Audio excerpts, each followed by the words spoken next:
દિવ્ય બનાવ્યા વિના અંતર શત્રુઓનો અને આસુરી વૃત્તિનો નાશ શક્ય નથી.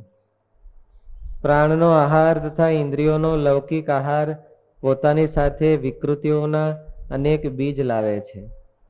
માયક હોય ને આહાર બધા, એટલે એ આહાર અંદર જાય જીવમાં, એટલે એમાં વિકૃતિઓ હોતે લાવે, દેહાભિમાન લાવે, આસુરી ભાવ લાવે. આસુરી ભાવ એટલે ભગવાનનો વિરોધ અને ભગવાનના ભગતનો વિરોધ, એ આસુરી ભાવ. ભોગ છે એ આસુરી ભાવ નથી. ભોગમાંથી આસુરી ભાવ આવે.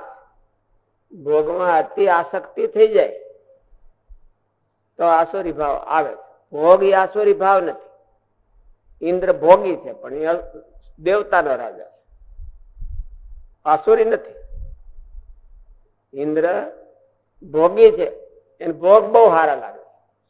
ત્રિલોકીમાં ક્યાંય ભોગ ન હોય એવા ગોતી ગોતીને ભોગવે છે. ત્રિલોકીમાં ક્યાંય ભોગ ન હોય એવા ગોતી ગોતીને એને જોઈ, એને ઓલું હાલે નહીં કઈ નબળું, એટલે ભોગી. એ આસુરી નથી. એને ભગવાનની હારે દેવતા દેવોની હારે વિરોધ નથી. એટલે આસુરી વૃત્તિ અને દૈવી વૃત્તિ એમાં એટલો ફેર છે. પણ અતિ ભોગમાં આસક્તિ થઈ જાય તો એને ભગવાનની હારે વિરોધ થાય. વ્યવહારમાં વિરોધ થઈ જાય. વ્યવહારમાં પડે, આ લોકમાં વ્યવહાર એટલે દેહનો વ્યવહાર. ઓલા જો દેહને ગણે નહીં તો પછી એને હારે વિરોધ થઈ જાય. આપણા દેહને ન ગણે તો એને એની હારે વિરોધ થઈ જાય. એટલે તો આસુરી ભાવ મળ્યો છે. એટલે ભોગ.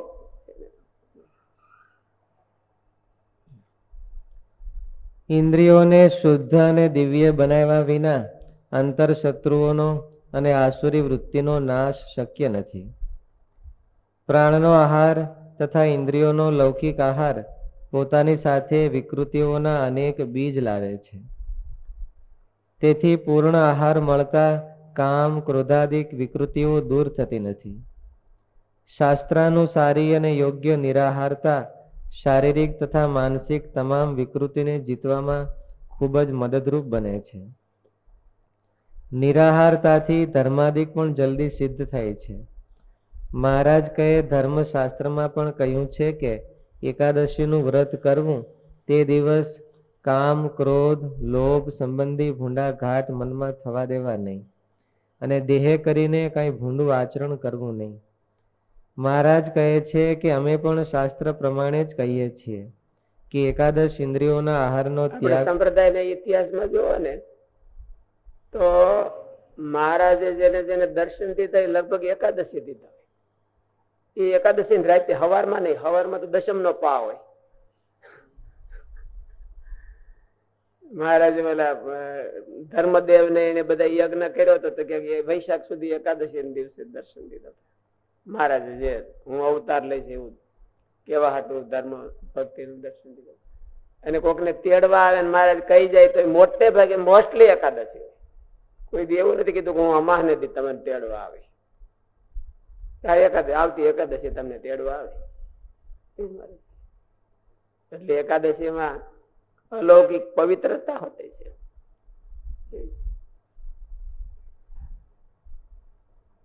કોકને દર્શન દીધા હોય, કોઈને તેડવા આવવાનું મહારાજ હજી કહેતા હોય, કહી જતા હોય તો એ મોટે ભાગે લગભગ એકાદશી દાદુ એકાદશી નું પસંદ કરે.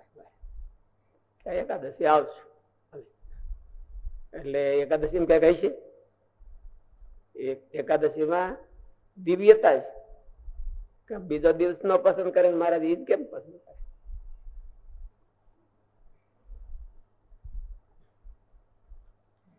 મહારાજ કહે છે કે અમે પણ શાસ્ત્ર પ્રમાણે જ કહીએ છીએ કે એકાદશ ઇન્દ્રિયોના આહારનો ત્યાગ કરે ત્યારે એકાદશી કહેવાય, નહીં તો ઢોર લાંઘણ કહેવાય. એક અન્નનો ત્યાગ કરે ને ઇન્દ્રિયોના આહાર ચાલુ રાખે. મહારાજ કીધું ઢોર લાંઘણ ન કરવી એટલે એનો શું અર્થ થાય? તેથી ખાઈ લેવું.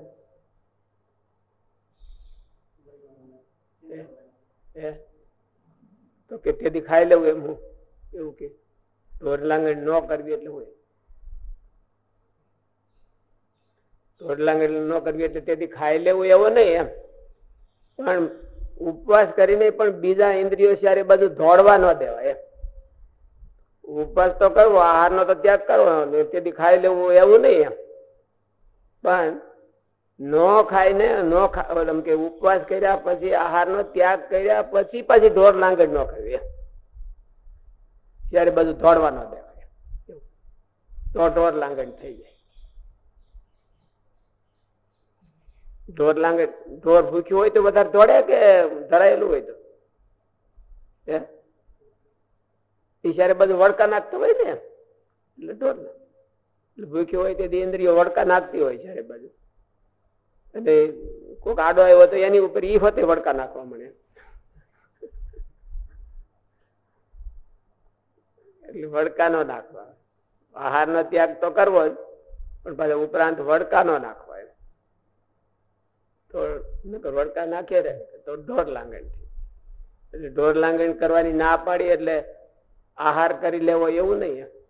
આહાર નો ત્યાગ કર્યા પછી પણ ઢોર લાંગણ, આહાર નો ત્યાગ કર્યો છે ઢોર લાંગણ માં ખપી ન જાય એવું ન કરવું, ખપી ન જાય એવું કરવું. નકર તો કે શું કે ભાઈ હાલો કે અમારે તે બહુ અમે ઢોર લાંગણ નથી કરતા, દાબડી લઈ છે, એવું ન કરવું. મહારાજ કહે છે કે અમે પણ શાસ્ત્ર પ્રમાણે જ કહીએ છીએ કે એકાદશ ઇન્દ્રિયોના આહારનો ત્યાગ કરે ત્યારે એકાદશી કહેવાય, નહીં તો ઢોર લાંગણ કહેવાય. એક અન્નનો ત્યાગ કરે અને ઇન્દ્રિયોના આહાર ચાલુ રાખે તો ઢોર લાંગણ થઈ કહેવાય. માટે તેવું ન કરવું, પણ અન્નના ત્યાગ સાથે તમામ ઇન્દ્રિયોના આહારનો ત્યાગ કરવો. મહારાજ કહે છે કે 15 દિવસે એકવાર એવું વ્રત આવે છે તો ખબરદાર થઈને કરવું, તો ભગવાન તેના ઉપર રાજી થાય છે. જ્યાં સુધી ઇન્દ્રિયો જેટલી લૌકિક આહારમાં બંધાયેલી છે ત્યાં સુધી તેટલો ઇન્દ્રિયોમાં માયિક ભાવ છે. જ્યારે ઇન્દ્રિયો લૌકિક આહારનો ત્યાગ કરીને જેટલા ભગવત સન્મુખ થાય તેટલા જ તે દિવ્ય થાય છે અને તેટલા જ તેનાથી ભગવાન પણ ગ્રહણ થાય છે. શ્વેત દ્વીપના મુક્તો આ વ્રત સદાય રાખે છે, માટે તે નિરન્ન કહેવાય છે. આપણે પણ તેના જેવા નિરન્ન થવાની ઈચ્છા રાખવી. ટાર્ગેટ રાખો, ટાર્ગેટ એવો રાખો. જૂના સંતોમાં એકાદશીના વ્રતનો બહુ મહિમા હતો. એકાદશીનું વ્રત બહુ જૂના સાધુઓ લગભગ બધા જૂની પેઢીના કરતા બહુ. હવે એ થોડુંક ઓછું થતું જાય છે. આપણા મંડળમાં ઓછું થયું, બહાર તો મંદિરમાં તો વયું ગયું છે, પણ હવે આપણા મંડળમાં થોડુંક ઓછું થતું. એકાદશી કાંઈ નહીં, ફરાળ કરી લેવાનું.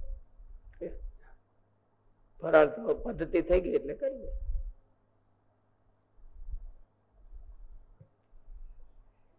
શ્વેત દ્વીપના મુક્તો આ વ્રત તો પાછા અંદર ખાને કે અમને ફરાળ કોટે હદતું નથી, હદતું નથી એટલે મારે જ ના પાડી છે કે કરવું નહીં એમ. એટલે રોટલા હોટે તાબડી લેતા હોય બહાર. તો એક બે સાધુ એવા સાંભળ્યા હતા એટલે મેં કહું ફરાળ બહુ કઠણ પડે છે.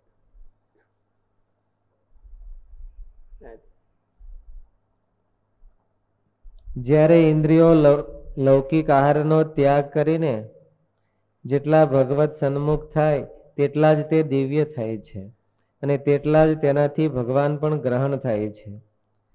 શ્વેત દ્વીપના મુક્તો આ વ્રત સદાય રાખે છે, માટે તે નિરન્ન કહેવાય છે. લૌકિક આહાર થી નિરાહાર થયા હોય એમાં જ ભગવાનને પકડવાની ગ્રીપ આવે છે. જેટલા ભોગ હોય એટલા ઇન્દ્રિયો બુઠ્ઠા થઈ જાય, ભોગ પ્રધાન થાય એટલે ઇન્દ્રિયો બુઠ્ઠા થઈ. પછી આમ બધી હરતા ફરતા હોય પણ ભગવાનને ન પકડી શકે, ભગવાનને ગ્રહણ ન કરી શકે. આમ બહુ હોશિયાર હોય, શાર્પ હોય, પણ ભગવાનને ન ગ્રહણ કરે. ઇન્દ્રિયોની વેધકતા એટલે ભગવાનને પકડવા. ભગવાનને વેધકતા એટલે આમાં કેટલો જગત ભાવ છે ને કેટલો અધ્યાત્મ ભાવ છે એને દૂર જગત ભાવ દૂર કરીને અધ્યાત્મને પકડવું. વેદકતા. વેદક નો અર્થ શું? ઝીણામાં ઝીણું આર પાર ભાળવું, આર પાર દેખાવ. ઝીણામાં ઝીણી વસ્તુ હોય તો દેખાય. આપણે પણ તેના જેવા નિરન્ન થવાની ઈચ્છા રાખવી, પણ એ વાતમાં હિંમત હારવી નહીં. એવી રીતે વ્રત કરે, ભગવાનની કથા કીર્તન કરે, રાત્રે જાગરણ કરે, ત્યારે તે વ્રત સાચું ગણાય.